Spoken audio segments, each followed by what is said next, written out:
Tigilan mo na ang paninisi sa gobyerno, sa iyong mga magulang, kaibigan, sa school system, at simulan mo nang baguhin ang iyong pananaw sa buhay. Maging focus ka sa mga bagay na meron kang control. Step 1. Gumawa ka ng desisyon na hindi ka na maghihirap. Lahat ng nangyayari sa ating buhay ay nagmumula sa ating mga desisyon.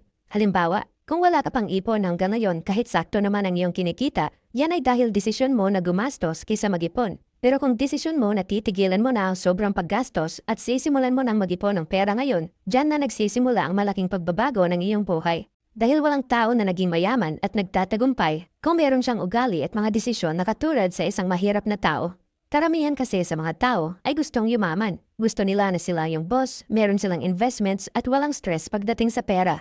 Meron silang goal at alam nila kung ano ang gusto nilang mangyari sa kanilang buhay. Pero ang problema, unwilling sila na baguhin ang kanilang ugali sa pag-handle ng kanilang pera na siyang dahilan kung bakit sila patuloy na naghihirap. Kung seryoso ka na maiangat ang iyong sarili sa kahirapan, dapat ay gumawa ka ng goal tapos maging conscious ka sa iyong mga desisyon. Kung ano ang posibleng mangyayari kung gagawin mo ang mga bagay na ito, kung maganda kaya o masama, para lagi kang on track sa pagtupad ng iyong mga pangarap. Step 2. I-upgrade mo ang iyong skills. Ang dahilan kung bakit kailangan mong i-upgrade ang iyong skills, ito ay para mabigyan mo ng malaking value ang karamihan. The more na malaki ang value na nabibigay mo sa mga tao, malaki rin ang halaga na posible mong kikitain. Palagi mong tandaan na ang pera ay naa-attract at sumusunod kung nasaan ang value. Yan ang dahilan kung bakit karamihan sa mga mayayaman at successful na tao ay patuloy na ini-educate ang kanilang sarili. Kung bakit palagi silang nagbabasa at patuloy na pinapalawak ang kanilang koneksyon sa ibang mga successful na tao para manatiling competitive at mag-improve ang kanilang skills. Dapat mo ring i-apply ito sa iyong sarili. Kung gusto mong may magbago sa quality ng iyong buhay at makaalis sa kahirapan, kailangan mo ring gumawa ng pagbabago at patuloy na mag-improve. Pwede mo itong simulan sa pagbabasa ng libro. Hanapin mo ang libro na nasulat na ng isang successful na tao at subukan mo itong basahin. O di kaya ay mag-enroll ka sa isang online course at i-apply mo ang sinabi ng instructor.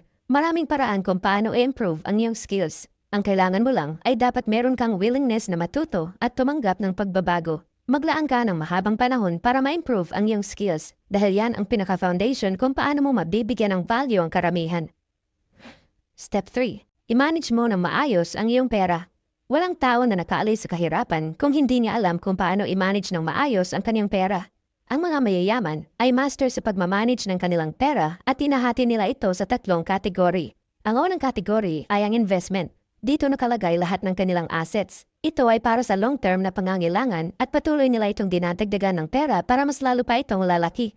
Pangalawang kategory naman ay ang expenses o mga bagay na kailangan mo para mag-survive araw-araw. At pangatlong kategory ay ang savings. Dito nakalagay ang kanilang insurance, emergency fund at personal na ipon para sa darating na investment opportunity. Ginagawa nila ito para mag-acquire ng maraming assets at para mabigyan nila ito ng proteksyon. Isang epektibong paraan sa pagmamanage ng iyong pera ay ang paggawa ng budget. Ang dahilan kung bakit kailangan mong gumawa ng budget, ito ay para mabigyan mo ng awareness ang iyong sarili sa pera na pumapasok at lumalabas sa iyong bulsa. Dapat ay alam mo kung magkano ang iyong income, ang perang napupunta sa iyong gastos at ang perang napupunta sa iyong ipon. Mahalaga na meron kang awareness sa mga ito para mabigyan mo ng proper management ang iyong pera at para ma-maximize mo ang iyong savings at ang pag-increase ng iyong income. Isa sa mga dahilan kung bakit karamihan sa mga tao ay patuloy na naghihirap at palaging baon sa utang. Ito ay dahil wala silang goal na mag-ipon at hindi sila gumagawa ng budget. Naniniwala ako na ang pagmamanage ng pera ay isang skill na dapat mong matutunan kung gusto mong makaalis sa kahirapan at isang mahalagang activity na kailangan mong gawin sa tuwing nakakatanggap ka ng pera. Walang masama sa paggastos. Okay lang na mag-acquire ka ng konting liabilities as long as hindi mo ito ginagawang priority at palagi mong inuuna ang pag-ipon. Kaya sa susunod na makakatanggap ka ng pera, una mong itabi ang 10 to 20% ng iyong income at panuhin mo rin ng mabuti ang iyong paggastos. Para sa darating na panahon kung meron ka ng sapat na ipon at kaalaman, pwede ka nang pumasok sa mundo ng investing at pagnenegosyo. Step 4. Kailangan mong magsakripisyo. Lahat ng goal na gusto mong makamit ay merong price. Hindi ito basta darating sa iyo dahil gusto mo lang ito. Kailangan mo munang gumawa ng malaking pagbabago sa iyong sarili at magsakripisyo. Kung gusto mong may naiipon ka na ngayon, kailangan mong isakripisyo ang iyong bad spending habits at gawing priority ang pag-iipon. Kung gusto mo namang magbawas ng timbang, kailangan mo ring isakripisyo ang madalas na pagbunta sa fast food at gawing parte ng iyong daily activity ang pagkain ng mga masustansyang pagkain at madalas na pag-e-exercise. Kung unwilling ka na magsakripisyo, parang sinabi mo na rin sa iyong sarili na ayaw mong may magbago sa iyong buhay. Sinabi ng motivational speaker na si Jim Rohn, "If you keep doing what you've always done, you'll keep getting what you've always got." Para makaalis ka sa kahirapan, kailangan mong tandaan na maraming bahagi ng iyong sarili ang dapat mong baguhin. Dahil kung ayaw mong magbago, wala ring magbabago sa'yo. Kailangan mo ring isakripisyo lahat ng bagay na hindi sumusuporta sa pag-abot ng iyong pangarap at maging focus ka sa mga bagay na magbibigay ng malaking impact sa pagtupad ng iyong goal. Step 5.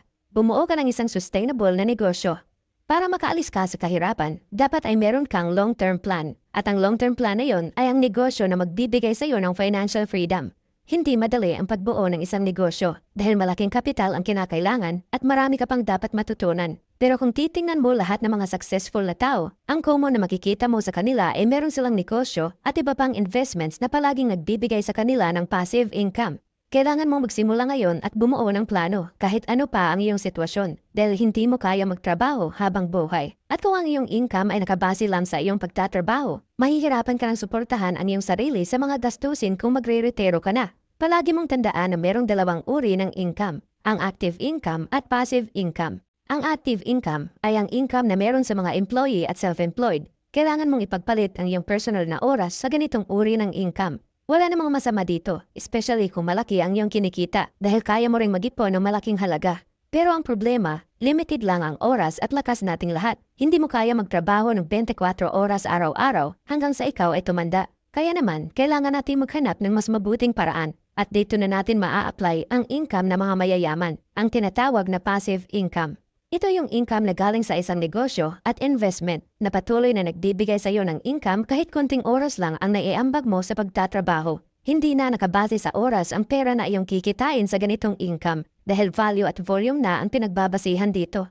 Ang pagtayo ng sariling negosyo ay isang mahalagang desisyon na gagawin mo para makaalis ka sa kahirapan at dapat ginagawa mong goal na magkaroon ng passive income. In summary, ang 5 steps na dapat mong gawin para makaalis ka sa kahirapan ay number 1, gumawa ka ng desisyon na hindi ka na maghihirap. Number 2, i-upgrade mo ang iyong skills. Number 3, i-manage mo ng maayos ang iyong pera. Number 4, kailangan mong magsakripisyo. At number 5, bumuo ka ng isang sustainable na negosyo.